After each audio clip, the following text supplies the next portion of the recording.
Hello ma'am, welcome to Vivekanand Literature Festival. So my name is Shrishti ma'am, and I'm going to ask you a few questions which will be uploaded on the YouTube channel after this. So may I proceed ma'am? Yeah. So ma'am, first of all, before I proceed, it's an honor to meet a woman who is the first woman who is the district police chief in the Maharashtra. Thank you. Yes ma'am. So my first question ma'am is like as a woman in a male dominated field, like what challenges did you face and how did you overcome them to achieve where you are right now? So I belong to 1981 batch of IPS, and as we discussed today, I was the only lady in my batch.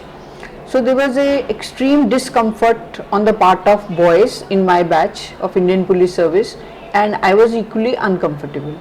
Same when I got Maharashtra cadre and my initial posting in Nasik, I faced.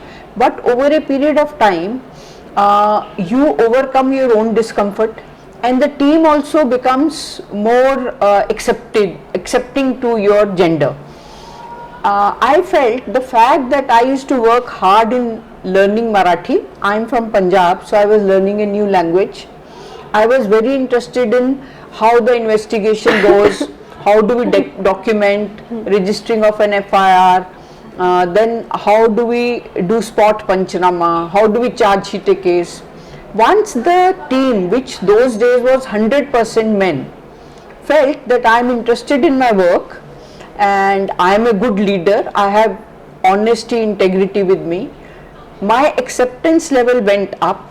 So it has been a journey which started from extreme discomfort and ended with total acceptance. And I would highlight that women officers have great future because citizens expect a lot from them, and police department, though today also we are only 12% women, has started accepting women leadership, the qualities we bring as decision makers, as compassionate leaders, and therefore my feeling is that journey now is much smoother than it was in 80s, and the prospect of women joining jobs which were not considered fit for women is much brighter now. So women should come forward, girls should come forward and choose career which they like. They will, even if it is gradually, they will be accepted. So sorry. So ma'am, one add-on question to you. So I have done NCC, which is National Cadet Corps, for 3 years. So I have been a senior and officer there, and I have tried every situation. For example, in the start, we used to compete with boys. We used to compete with the rifles, we used to compete with the swords. So we used to do the toll. So for that, it was very challenging for us. For you, same as you, in the start, what was the challenging part? So see, in 1981 in National Police Academy, the standards for physical training, which included swimming, horse riding, rock climbing, survival nights, obstacles, jumping, they were the same as men. Over a period of time, they have realized that they should have different standards for women. So while in 80s we found it very challenging, even today they are challenging, but now they have adopted, accepted that standard of physical fitness for women should be different, and I think the women are more at ease now. So one point which I want to highlight and flag here is that physical standards for men and women must be kept different as per their gender, and there is no shame in it, there is no embarrassment in it. We are mentally, emotionally very strong, but physically we have to accept that most men are probably equal to the best women in the physical fitness, but the standards should be different. Yes. So ma'am, like what advice would you give to the aspiring law enforcement professions, especially the women who are entering this field, the specific fields?